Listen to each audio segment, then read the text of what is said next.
তাহলে চল ক্যান্টিনে। তাদের দুজনকে নিয়ে চলে গেলাম ক্যান্টিনে।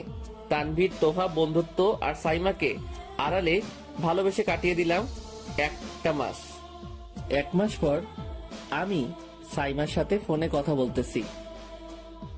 হৃদয় সাহেব, 1 মাস হয়ে গেল, কিন্তু আপনার ভয়েস শুনেই আপনার সাথে কথা বলতেছি, কিন্তু আজ পর্যন্ত আপনাকে চোখে দেখি নাই। আচ্ছা, তোমার একটা ছবি দাও তো।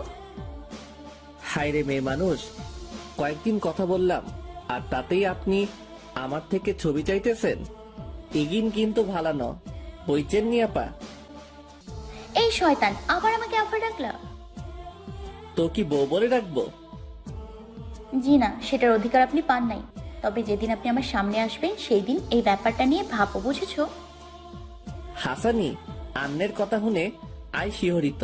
হা হা হা হা হা। আচ্ছা তাই না, তাহলে যাও, কথা বলবো না। ওকে, ভালো থাকবেন। আমি তো ভালো না, ভালো লইয়াই থাইকো। খবরদার, যদি কথা বলা বন্ধ করো তাহলে আমি কিন্তু। আপনি কি করবেন আফা? কুত্তা, আবার আফা ডাকলি? উফ, একবার যদি হাতের কাছে পাই না তোকে। তাহলে কানাবুকি ছাইয়ের মতো কাপড় কুপুস করে খাবেন আর কি, তাই না? হ্যাঁ, সেটাই করব। আচ্ছা হৃদয়, আমি কি তোমাকে দেখতে পারবো না? একটা কথা বলি, বলো। আপনি আমাকে দেখছেন কিন্তু বুঝতে পারেন নাই ওইটা আমি। হতেও পারে, কিন্তু একদিন তোমাকে আমি ঠিক খুঁজে বের করব। এই হৃদয়কে খুঁজে বের করা যায় না, শুধু অনুভব করা যায়। তবে আমি চাইলে আপনি আমাকে দেখতে পারবেন। প্লিজ একবার দেখাও। দেখা নিশ্চয় দিব, তবে সঠিক সময় হোক। আচ্ছা রাখি, পরে কথা হবে। বাই। তারপর ফোনটা কেটে দিল। এই 1 মাসে আমি সাইমার মনে নিজের জায়গা করে নিতে পারলাম। মানে, হৃদয় সাইমার মনে জায়গা করে নিতে পারলো, আর অন্তরের জন্য সাইমার মনে আছে শুধুই ঘৃণা। তার কারণ হচ্ছে রিহান। সে আমাকে সাইমার সামনে আরো অনেক অপবাদ দিয়ে ছোট করে গেল। যেমন ধরুন, আমি ভার্সিটিতে গ্যাং বানাচ্ছি, তারপর আবার নিধিকে নিয়ে সেই ইফটিজিংয়ের কাহিনীটা করলো। তবে নিধি তার বান্ধবীকে দিয়ে কাজটা করলো। আমাকে এই ভার্সিটিতে কেউ দেখতে পারে না, শুধু কয়েকজন ছাড়া। তার মধ্যে হলো প্রিন্সিপাল স্যার, তোহা, তানভীর আর আদিব। কারণ তারা আমাকে ভালো করে চিনে। আমাকে অনেকবার তোহা বলে যে সে এই রিহান আর নিধির একটা ব্যবস্থা করবে, কিন্তু আমি বারণ করে দেই সাইমার দিকে তাকিয়ে। কারণ সে যদি জানতে পারে তারই বন্ধুরা তাকে ব্যবহার করে অন্যদের কষ্ট দিছে, তাহলে সে নিজেকে কখনোই ক্ষমা করবে না। কারণ সাইমা একটু ইমোশনাল আর অভিমানী। আমি ক্যাম্পাসে একা বসে আছি, এরই মধ্যে তোহা আসে। কিরে, কি অবস্থা? এই তো ভালোই, তোর কি খবর? আমিও ভালো, কিন্তু তানভীর কই রে? আমি কি করে জানবো সে কই? হঠাৎ তানভীর আসে। কিরে শালা, কইছিলি? আরে বেটা, ঘুম থেকে উঠতে দেরি হয়ে গেছিল। ও আচ্ছা, চল ক্যান্টিনে যাব। কিরে অন্তর, সাইমার সাথে কথা বলছিস? বলছি। সে আমাকে দেখার জন্য পাগল হয়ে আছে। তাহলে যা, দেখা দে। বেচারি কিন্তু তোকে দেখার জন্য হতাশ হয়ে আছে। আর তুই জানিস সে আমাকে ক্যাম্পাসে হৃদয়কে খুঁজতে লোক লাগাইছে। সে তো আর এটা জানে না হৃদয় মানে অন্তর। তারপর চলে গেলাম ক্যান্টিনে। যা খাবি অর্ডার দে। তারপর তানভীর নাস্তা আনতে চলে গেল, আর আমি আর তোহা বসে আছি। তোহা গত পরশু যে নোট দিছে তা আছে তোর কাছে? আছে, তোর লাগলে নিবি, সমস্যা নাই তো। আমরা কথা বলতেছি আর তানভীর নাস্তা নিয়ে আসে। তারপর আমরা আমাদের খাওয়া নিয়ে ব্যস্ত। আমি হঠাৎ খেয়াল করলাম রিহান একটা ছেলেকে ঘাড় ধরে টেনে ক্যাম্পাসে ফেলে দেয়। আমি সেই সিনটা দেখে আর বসে থাকতে পারলাম না, তাই উঠে গেলাম আর চলে গেলাম সেখানে। আমি সাথে সাথে সেই ছেলেটাকে তুলে ধরি। দেখালাম ছেলেটা পড়ে যাওয়াতে হাত ছিলে গেছে। আমি ছেলেটাকে বলি, ভাই আপনি এখান থেকে চলে যান, আমি ব্যাপারটা দেখতেছি। তারপর তানভীরকে ডাক দিলাম, তানভীর এই ভাইটাকে এখান থেকে নিয়ে যা। শালা তোর কি হবে? আমার কি হবে সেটা পরে দেখিস, আর আমারটা আমি সামনে নিতে পারবো। তানভীর ছেলেটাকে নিয়ে যায় আর তোহা দাঁড়িয়ে আছে। আমি রিহানকে বলি, এই জানোয়ারের বাচ্চা, মানুষকে কি মানুষ মনে করিস না নাকি? নাকি সবগুলো তোর বাপের চাকর লাগে? মানুষটারে পাইছিসটা কি তুই? ওরে বাবারে, আইসে মানব প্রেমী। ওই ছোট লাগের বাচ্চা, এইটা আমাদের ভার্সিটি, আমরা যা ইচ্ছা করব। আর যে ছেলেটা নিজের জন্য কিচ্ছু করতে পারে না, সে আসছে আবার মানব ধরেতি দেখাইতে। তোর মতো আমি নিকৃষ্ট না যে সবাইয়ের উপর নিজের জোর খাটাবো। তোর সাহস বেড়ে গেছে তাই না? তারপর গিয়ে দিলাম রিহানকে একটা লাথি। সে আমার লাথিকে ব্যালেন্স করতে না পেরে উল্টে পড়লো। আমি আবার তার কাছে চলে যাই, তারে আরো কয়েকটা কিল ঘুষি দেই, যার জন্য রিহানের ঠোঁট ফেটে গেছে। আমি আবার তার কাছে এগিয়ে যেতেই সে উঠে পালালো। তারপর আমিও সেই ভাইটার কাছে যাই। ভাই, আপনি ঠিক আছেন তো? হ্যাঁ ভাই, আমি ঠিক আছি। ভাই আমি জানি আপনি অন্যদের ক্ষতি হতে দেখতে পারেন না, অন্যদের বিপদে এগিয়ে আসেন, কিন্তু এই ছেলেটার জন্য আপনাকে সবাই খারাপ হিসেবে চিনে। কিন্তু ভাই আমি আপনাকে মন থেকে রেসপেক্ট করি। আরে রাখেন তো এইসব কথা, আগে আপনার হাতে ব্যান্ডেজ করা প্রয়োজন। ভাই, ক্যাম্পাসে পড়ে যাওয়ার কারণে আপনার হাত খারাপ ভাবেই ছিলে গেছে। আমি তানভীরকে বলি, তানভীর ভাইয়াকে নিয়ে যা আর হাতে ব্যান্ডেজ করে আন। আমি ভাইয়াকে তানভীরের সাথে যেতে বলি এবং সেও তানভীরের সাথে চলে যায়। আর তোহা আমাকে বলে ওঠে, তুই যে রিহানকে মারলি, এখন তো সে সাইমাকে নিয়ে আসবে। আনুক, আমিও এবার ছাড়বো না জানোয়ারটাকে। জানি, তারা যদি তোর কোনো ক্ষতি করতে আসে, সেটার ব্যাকআপ আমার কাছে আছে। হঠাৎ দেখলাম রিহান আসতেছে, খেয়াল করলাম সাইমাও আসতেছে, সাথে কিছু পুলিশও। আমিও এবার বুক টান করে দাঁড়িয়ে গেলাম। সাইমা আমার কাছে আসতেই আমাকে দিল একটা ঠাস করে থাপ্পড় আর বলতে লাগে, এই বেয়াদব বখাটে, তোর সাহস কি করে হয় রিহানকে মারার? আপনার বন্ধু কি করছে সেটা জানেন? আসছেন তো তার দালালি করতে। আমার রেগে যাওয়া দেখে অনেকে অবাক। সাথে থাকা একটা পুলিশ বলে ওঠে, এই বেয়াদব ছেলে মেয়েদের সাথে এইভাবে কথা বলে নাকি? আমি মেয়েদের মন থেকে সম্মান করি, কিন্তু অন্যের দালালি করা মানুষ পছন্দ করি না। আর এই যে আপু, আপনার আদরের বন্ধু কি করছে জানেন? এতদিন চুপ ছিলাম, কারণ সে আমার উপর যা করছে তা সহ্য করে নিছি। কিন্তু একজন ভাইকে কলার ধরে তাকে ক্যাম্পাসের মেঝেতে ফেলে দিল, যার জন্য তার হাত পর্যন্ত ছিঁড়ে গেল। আর আপনি আসছেন আপনার বন্ধুর দালালি করতে? অফিসার, এক্ষুনি এই বেয়াদব ছেলেটাকে নিয়ে যান। দাঁড়ান অফিসার, আগে এটা দেখুন। তারপর তোহা পুলিশকে তার ফোনে কি দেখায়। হঠাৎ পুলিশ অফিসার বলে ওঠে, এই তোমরা ছেলেটাকে নিয়ে যাও। অফিসার, আমি আপনাকে আনছি, আমার বন্ধুর সাথে অবিচার হয়েছে, তাকে নিরীহভাবে মেরেছে, আর আপনি ওকেই নিয়ে যাচ্ছেন? আপনি বলছেন ছেলেটা বিনা কারণে আপনার বন্ধুকে মেরেছে, কিন্তু আমি তো ভিডিওতে অন্য কিছু দেখলাম, তাই আমাকে আমার কাজটা করতে দিন। হঠাৎ একটা মেয়ে বলে ওঠে, বাবা উনি সে ব্যক্তি যে আমাকে রাতে বখাটে ছেলেগুলোর হাত থেকে রক্ষা করে। কি বলছিস মা? এই ছেলেটার কথা বলছিলি তুই? আমি মেয়েটাকে দেখে হা হয়ে গেলাম। এটা তো দেখি ওই মেয়েটা যেটাকে আমি ওই রাতে বাঁচিয়েছিলাম। হ্যাঁ বাবা উনি। অফিসার আমার কাছে এসে বলতে লাগে, বাবা ধন্যবাদ তোমাকে আমার মেয়েটাকে বাঁচানোর জন্য। এই আপুটা আপনার মেয়ে? হ্যাঁ বাবা, আশা আমারও মেয়ে। তাহলে এই মেয়েটার নাম আশা? আরে স্যার, এটা তো আমার কর্তব্য ছিল। আচ্ছা বাবা, আমাকে যেতে হবে, আর আশা থেকে আমার নাম্বারটা নিয়ে নিও। যদি কোনোদিন কোনো বিপদে পড়ো আমাকে একটিবার কল করিও।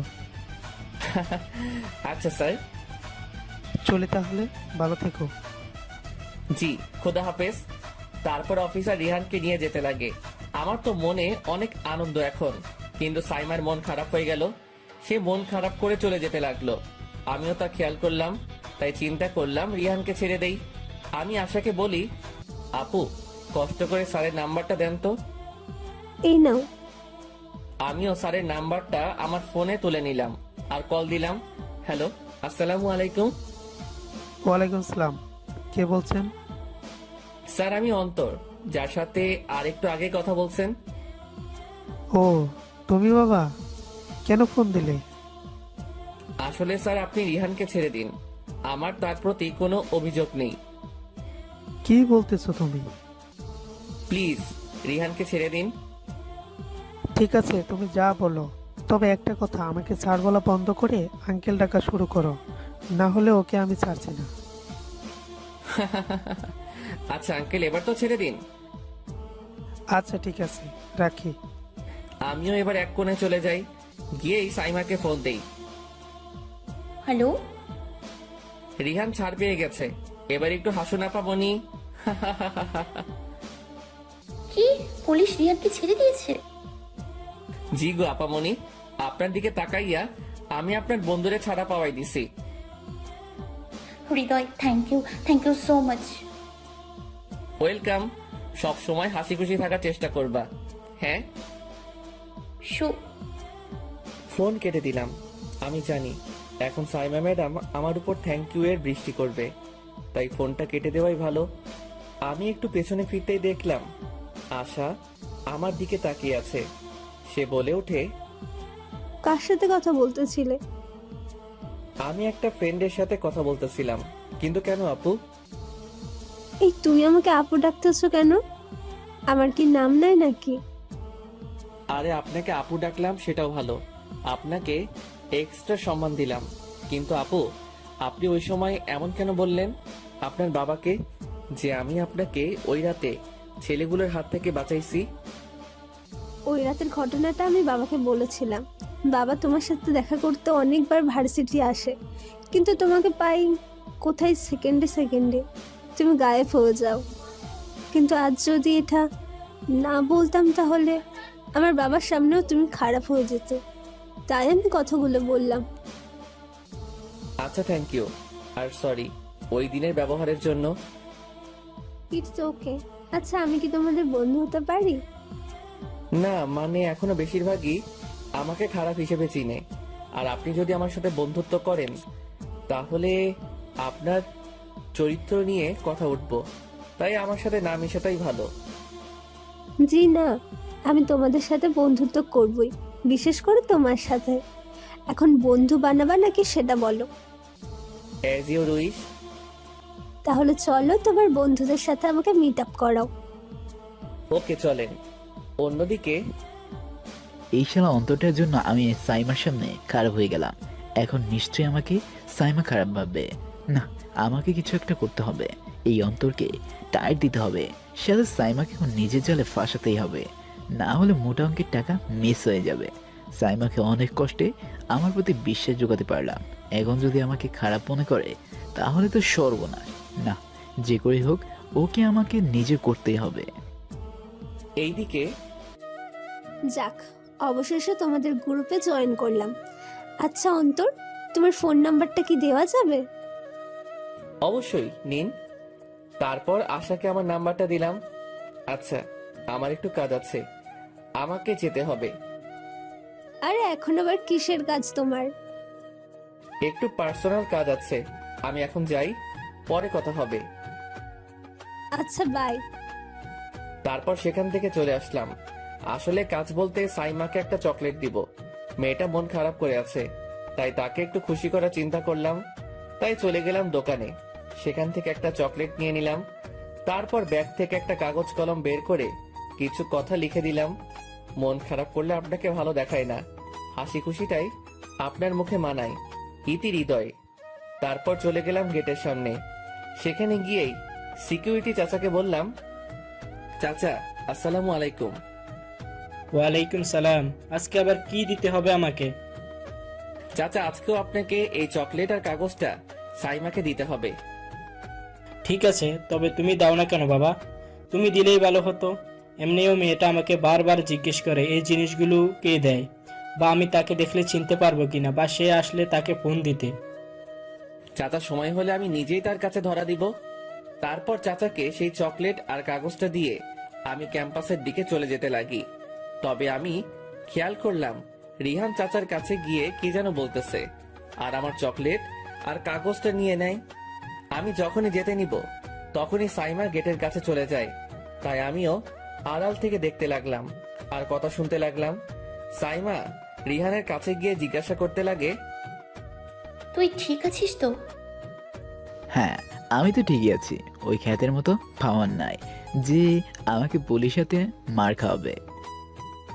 তোর হাতে কি ওটা? আমার চকলেট আর কাগজটা দেখিয়ে কই কিছুই না। দেখি। বলেই রিহানের হাত থেকে কাগজটা নিয়ে নেয়। সাইমা কাগজটা পড়ে অবাক হয়ে গেল আর বলতে লাগলো, তার মানে তুই হৃদয়? মানে হ্যাঁ।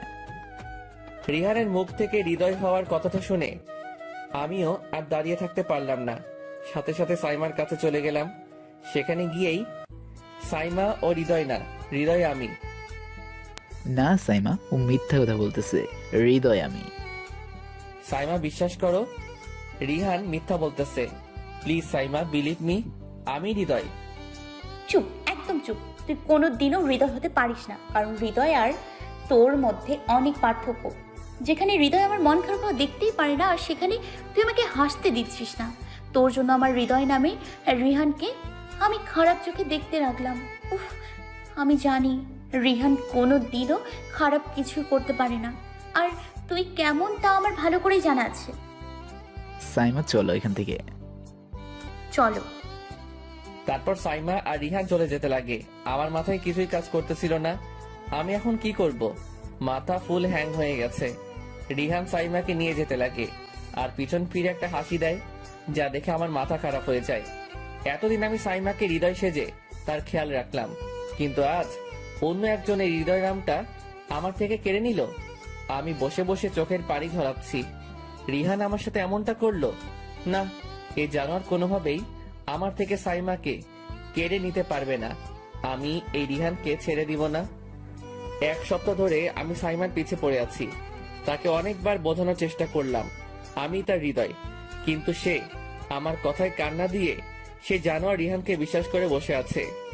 আমি রিহানকে পেলাম, তাই আমি তার কলার ধরে ক্যাম্পাসের একটা নির্জন জায়গায় নিয়ে যাই আর বলতে লাগি, এই কুত্তার বাচ্চা, কি মনে করিস তুই? তুই নিজেকে হৃদয় বলে তো পরিচয় দিলি, কিন্তু হৃদয় সম্পর্কে কি জানিস তুই? সময় থাকতে সাইমাকে সত্যটা বল, না হলে তোর অস্তিত্ব মিটাই দিব। কিছুই করতে পারবি না তুই। আমাকে কিছু করলে সাইমা তোকে ছাড়বে না। কেউ আমাকে মারলে সাইমা তোকেই ধরবে, কারণ সাইমা জানে আমার আর তোর পিছে তুই পড়ে আছিস। আর সাইমার কথা বাদ দে, কারণ সাইমাকে তো আমার চাই, সে কোনো মূল্যেই হোক। রিহান, কাজটা ভালো হচ্ছে না। দেখ ভাই, আমি সাইমাকে নিজের চাইতেও বেশি ভালোবাসি, তাই প্লিজ আমি তোর কাছে হাত জোর করে বলছি, প্লিজ সাইমাকে সত্যটা বলে দে। সত্য তো কোনোদিনও বলবো না। বলে আমাকে ধাক্কা মেরে নিজেকে ছাড়িয়ে নিল। রিহান বুক ফুলিয়ে যেতে লাগে আর বলতে লাগে, সাইমার কথা ভুলে যা, কারণ আমি সাইমাকে চাই, যে করে হোক তাকে তো আমার করেই ছাড়বো। সন্ধ্যাবেলায় আমি সাইমার বাসার সামনে গেলাম। দেখলাম সাইমার বাসা খুব সুন্দর করেই সাজানো হচ্ছে। আমি সেখানে গিয়ে দারোয়ানকে জিজ্ঞাসা করলাম, চাচা বাড়ি এভাবে সাজাচ্ছে কেন? আরে কাল সাইমা মামুনির বিয়ে, তাই আজ সুন্দর করে বাড়িটা সাজানো হচ্ছে। দারোয়ানের কথাটা শুনে মনে হলো কেউ আমার কলিজায় ছুরি ঢুকিয়ে দিল। আমিও এবার ডাইরেক্ট বাড়িতে ঢুকে যাই আর সাইমা সাইমা বলে চিৎকার করতে লাগি। আমার চিৎকার শুনে বাড়ির সবাই বেরিয়ে আসে আর আসতে আমাকে বলতে লাগে, এই ছেলে, এভাবে সাইমাকে ডাকছো কেন? কে তুমি? আঙ্কেল প্লিজ আপনি সাইমাকে ডাকুন, ও আমাকে চিনে। কিছুক্ষণ পরে সাইমা আসে আর এসেই, এই বেয়াদব ছেলে, তোকে মানা করেছি না আমার আশেপাশে না যেতে? সাইমা প্লিজ আমার কথাটা শোনো, আমি তোমার হৃদয়, প্লিজ একটিবার আমাকে বিশ্বাস করো। কুত্তার বাচ্চা, তোকে কখনোই আমি বিশ্বাস করব না, কারণ তোকে আমাদের ভার্সিটির স্টুডেন্টরা ভালো করে চিনি। এক্ষুনি আমার বাড়ি থেকে বের হ। সাইমা প্লিজ কথাটা শুনো। কিছুক্ষণ পরে রিহান আসে আর বলে, দারোয়ান, এই ছোট লোকের বাচ্চাটাকে কে বাড়িতে ঢুকতে দিছে? এক্ষুনি বের করো এই ছোট লোকের বাচ্চাটাকে। দারোয়ান এসেই আমাকে টানতে টানতে বাড়ি থেকে বের করতে লাগে। সাথে সাইমা আর রিহানও বাহিরে আসে। আমাকে বাড়ির বাহিরে আনতেই বলতে লাগি, আমিও দেখব এই বিয়েটা কি করে হয়। এই বিয়েটা আমি ভাঙবই, যে করি হোক। সাইমা প্লিজ আমার কথাটা শুনো। কি বলবি তুই? তুই বলবি তুই হৃদয়, তাই না? শোন, তুই হৃদয় কোনো দিনও হতে পারিস না। আর যদি এই বিয়েটা ভাঙিস, তাহলে আমি আত্মহত্যা করব, যার মৃত্যুর জন্য তুই দায়ী থাকবি। তাই বলছি আমার পেছনে পড়া বন্ধ কর। আর যদি এই বিয়েটা ভাঙে তাহলে আমি ওই পৃথিবীতে থাকবো না। আর দূর হ আমার চোখের সামনে থেকে। আমি সাইমার মুখে আত্মহত্যার কথা শুনে ভয় পেয়ে গেলাম, কারণ মেয়েটা যদি সেটা করে তাহলে আমি কোনোদিনও নিজেকে ক্ষমা করতে পারবো না। এই ছোট লোকের বাচ্চাটাকে এখনই ঘাট ধরে বের করে দাও। দারোয়ান সাথে সাথে আমাকে ঘাট ধরে বের করে দেয়, আর আমিও রাস্তায় হামাগুড়ি দিয়ে পড়ে যাই। আমার অবস্থা দেখে সাইমা ভিতরে চলে যায়, আর রিহান হাসতে লাগে। আমিও আর কিছু না বলে চলে যেতে লাগলাম মেসে। বাকি কাহিনী তো আপনারাই জানেন। আপনাদের কথাগুলো বলতেছিলাম আর চোখ দিয়ে অঝরে পানি বেয়ে পড়ছে। না না, আমাকে সাইমাকে ভুলতে হবে, যে করেই হোক। আমার কাছে তার সুখটাই বেশি, আর তাছাড়া আমি হয়তো ওর জন্য নয়, তাই আল্লাহ আমাদের মিল হতে দিল না। এখানে আমার আর সাইমার ভালোবাসার সমাপ্তি হলো। কথা বলতে বলতে বাস চট্টগ্রাম বাস স্টপে চলে আসলো। এখন রাতের বেলা, আমি সকালে রওনা দিছিলাম, তাই আমিও আমার চোখ মুছে নেই আর বাস থেকে নেমে যাই। তারপর একটা সিএনজি নিয়ে চলে যাই বাসার উদ্দেশ্যে। তারপর বাসার সামনে পৌঁছে যাই আর সিএনজি ভাড়া দিয়ে দেই। আমাদের বাড়িটা দোতলা বাড়ি। আমি বাড়ির গেটের সামনে যাই, তারপর গেট খুলে ভিতরে ঢুকি। তবে এখন তাদের সামনে মন ভার করা যাবে না, তাই মুখে একটা মিথ্যা হাসি দিলাম আর দরজার বেলে ক্লিক করলাম। সাথে সাথে একজন বলে ওঠে, কে? আমার বুঝতে বাকি রইল না, এটা আমার আদরের ছোট বোন তিহা। আমি গো আফা, আন্নে গো মুদি দোকানদার। তিহা দরজা খুলে আর আমাকে দেখে চমকে ওঠে, সাথে সাথে চিৎকার দিয়ে ওঠে। ভূত! তিহার চিৎকার শুনে আমি কানে হাত দিয়ে দিলাম দৌড়, কারণ তিহা একটু জোরে চিৎকার দিছে। সেই জায়গায় অন্য কেউ থাকলে তার কান ফেটে যাইতো। এই তিহা, চিৎকার দিচ্ছিস কেন? আম্মু, ভাইয়ার ভূত এখানে। আম্মা জান, তোমার মায়ের চিৎকার শুনে আমি কেন ভূত হার্ট অ্যাটাক করব? আব্বু তুই? জি আম্মা জান। আব্বু তুই হঠাৎ এখানে? কেন আম্মু, আসতে পারবো না নাকি? আরে আব্বু, আগে ভেতরে আয়। তারপর ভিতরে গেলাম, গিয়েই আগে তিহার চুল টান দিয়ে ধরে বললাম, এই শয়তানি এত জোরে চিৎকার দেয় নাকি? ভাইয়া, আমি ব্যথা পাচ্ছি, আর আমি হঠাৎ করে তোকে দেখছি তো তাই। কিন্তু তুই হঠাৎ আসলি সেটা বুঝলাম না। আরে আসলাম আর কি। কিরে হারামজাদা, কি খবর তোর? জি আব্বু ভালো, তোমার কি খবর? এই তো ভালো আছি, যা ফ্রেশ হয়ে আয়, একসাথে খাবার খাবো। ওকে। তারপর চলে গেলাম রুমে। সেখানে গিয়ে ব্যাগ রেখে চলে গেলাম ফ্রেশ হতে, কিন্তু বারবার সাইমার কথা মনে পড়তে থাকে।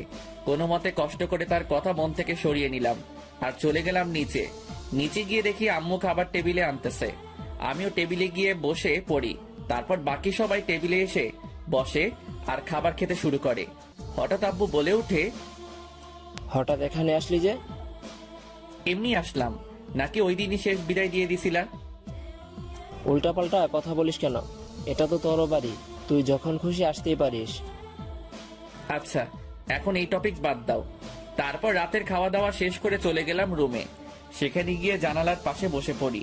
হঠাৎ তিহা আমার রুমে আসে আর বলে, ভাইয়া কি করিস? লুঙ্গি ড্যান্স করি। কেন, দেখিস না কি করি? তিহা আমার পাশে এসে বসে আমাকে বলতে লাগে, কি রে ভাইয়া, তোকে মন মরা দেখাচ্ছি কেন? কই মন খারাপ?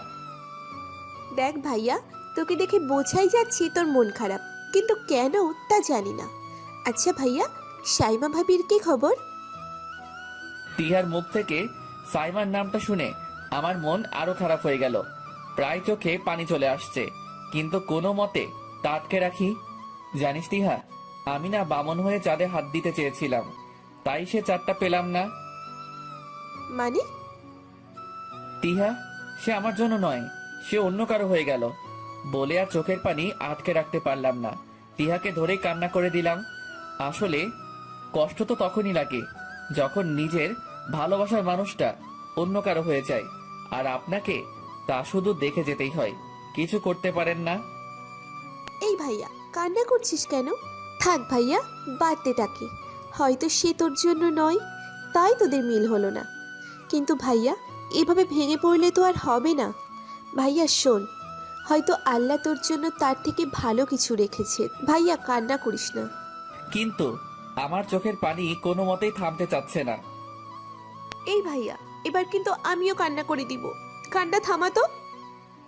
তিহা আমার চোখের পানি মুছে দেয় আর বলে, ভাইয়া, হয়তো সে তোর ভালোবাসা বোঝে নাই, তাই তোর হয় নাই, কিন্তু একদিন সে তোর জন্য পস্তাবে। আর শোন, একটা মেয়ের জন্য এভাবে কান্না করে কী লাভ? শোন, যেটা তোর সেটা তোরই থাকবে, আর যেটা তোর নয় সেটাকে তুই নিজের কাছে আটকে রাখতে পারবি না। তাই আমি বলি কি, সেই মেয়েটার কথা ভুলে গেলেই ভালো হবে। আর যা, মুখ ধুয়ে আয়, আজকে দুজন মিলে সারা রাত গল্প করব। আমিও ওয়াশরুমে চলে গেলাম। সেখানে গিয়ে মুখ ধুয়ে নেই, তারপর রুমে আসি। দেখি তিহাও কান্না করতেছে। হয়তো সে তার ভাইয়ের কষ্ট বুঝতে পারছে, তাই তারও চোখে পানি। আমি তিহার কাছে গিয়ে বলি, এই তিহা, তুই কেন কান্না করতেছিস? যা মুখ ধুয়ে আয়। আমার কথা বলা মাত্রই তিহা ওয়াশরুমে গিয়ে মুখ ধুয়ে আসে। তারপর আমরা অনেকক্ষণ গল্প করি। আসলে তিহাকে আমি কোনো দিনও বোন মনে করি নাই, কারণ সে বলতে গেলে আমার বন্ধু, যার সাথে সকল কথা আমি শেয়ার করি। সেও তার কথা আমার সাথে শেয়ার করে। আমরা অনেকক্ষণ আড্ডা দেই। তারপর তিহা চলে যায় তার রুমে, আর আমিও আমার খাটে উঠে শুয়ে পড়ি। কিন্তু চোখে ঘুম নেই। তার কারণ হচ্ছে সাইমার স্মৃতিগুলো আমার মাথায় ভালোভাবেই আঁকড়ে ধরে আছে। তবুও জোর করে ঘুমিয়ে পড়ি। সকালবেলা, ভাইয়া, এই ভাইয়া, কে রে, তোর ঘুমের রোগ এখনো যায়নি? তিহা আমার কলিজার বোন, একটু ঘুমাইতে দে। আরে ওঠ তো, আম্মু নাস্তা বানিয়েছে আর আমাকে বলছে তোকে ঘুম থেকে তুলতে। এখন ওঠ। নাস্তা পরে, আগে ঘুম। যা তো আমার চোখের সামনে থেকে। দাঁড়া, তোর ঘুম বাহির করতেছি। আল্লাহ গো, গেলাম। আমার কোমর গেল। কুত্তি, আমাকে এইভাবে টান দিয়ে ফেলে দিলি। দাঁড়া, আজকে তোর একদিন কি আমার একদিন। উঠে তিহাকে দৌড়াতে লাগলাম। এক দৌড়ে নিচে চলে গেলাম। দেখলাম আম্মু নাস্তা রেডি করতেছে। আম্মু, আমি তোমাদের সাথে কি এমন শত্রুতা আমি করলাম? কেন রে আব্বু, কি হইছে? একটু শান্তিতে ঘুমাই তো পারি না, আর তোমার এই মেয়েটা আমাকে টান মেরে খাট থেকে ফেলে দিচ্ছে। আম্মু, ভাইয়াকে অনেকবার ডাকলাম, কিন্তু ভাইয়া উঠতে ছিল না, তাই এই নিনজা টেকনিক ব্যবহার করতে হলো। তোদের দুইটাকে নিয়ে না আর পারি না, একটা আরেকটার পিছনে লেগেই থাকিস, আবার একে অপরকে ছাড়া থাকতেও পারিস না। আম্মু, এক কাজ করো, তিহাকে বিয়ে দিয়ে দাও। আমাকে বিয়ে দিলেই তুই বেশি কান্না করবি, তাই আজাইরা কথা বলে লাভ নেই। আরে সেটা সময় হলে বোঝা যাবে। তোরে যদি বাসার থেকে পার করতে পারি, তাহলে লাভ আমারই হবে। তোর ব্যাংকে অ্যাটাক দিব, তোর অনেক কিছু আমার হয়ে যাবে। এইসব কথা বাদ দে, নাস্তা করতে আয় তোরা। আমি এখন ফ্রেশ হয়ে আসি। যা, তাড়াতাড়ি ফ্রেশ হয়ে আয়। চলে গেলাম ফ্রেশ হতে। ফ্রেশ হয়ে বের হয়ে আবার চলে গেলাম টেবিলে। তারপর নাস্তা করে রুমে আসলাম। পরে মনে পড়লো মোবাইলের কথা, তাই মোবাইলটা হাতে নিলাম। পরে চিন্তা করলাম, এখন ফোন অন করলেই সবাই আমাকে সেই সাইমার কথা বলবে, আর নেটে ঢুকতে মন চাইবে, আর নেটে ঢুকলেই সেই সাইমাকে নিয়েই আলাপ হবে। তাই আমি ফোনটা খুলে সেখানে আরো একটা সিম আছে সেটা নিলাম, আর ড্রয়ার থেকে আমার নর্মাল ফোনটা নিয়ে সেখানে সেই সিমটা ঢুকালাম। এই সিমটার নাম্বার ওইখানে কারো কাছে নাই, তাই এটা ব্যবহার করলে কোনো অসুবিধা হবে না। তাই আমিও এই সিমটা নিশ্চিন্তে ব্যবহার করতে পারবো। সাইমার স্মৃতি থেকে নিজেকে মুক্ত করতে হলে অন্য কিছু নিয়ে ব্যস্ত থাকতে হবে। তাই চিন্তা করলাম এলাকার বন্ধুদের নিয়ে ব্যস্ত থাকবো। তাই এক হারামিকে ফোন দিলাম, সেও রিসিভ করলো। কিরে রাহিব, চোর ধরি করে তুই? শালা, আবার আমাকে চোর ধরা কইলি? আমাকে কি তোর চোর ধরা মনে হয় নাকি? শালা, তোর নামই তো রাহিব চৌধুরী, তাই তোরে আদর করে এই নামে ডাকি। এখন বল, কই তুই? বাড়িতে কেন? মামা, পুরানো আড্ডার জায়গায় আসো, সেখানে দেখা হচ্ছে। তুই এলাকায় আসছিস? তুই আয় তো, সাথে ইমরান আর জিসান রে বলে দিস। মাম্মা, খেলা হবে, আমি এক্ষুনি আসতেছি। তারপর ফোন কেটে দিলাম। আমিও এবার বের হওয়ার জন্য রেডি হলাম, আর আমার ওয়ালেট আর নর্মাল ফোনটা নিয়ে বাড়ি থেকে বের হলাম। তারপর হাঁটতে লাগলাম আমাদের আড্ডার উদ্দেশ্যে। আমাদের আড্ডা হচ্ছে একটা চায়ের দোকান। সেখানে আমরা আড্ডা দেই আর চা খাই।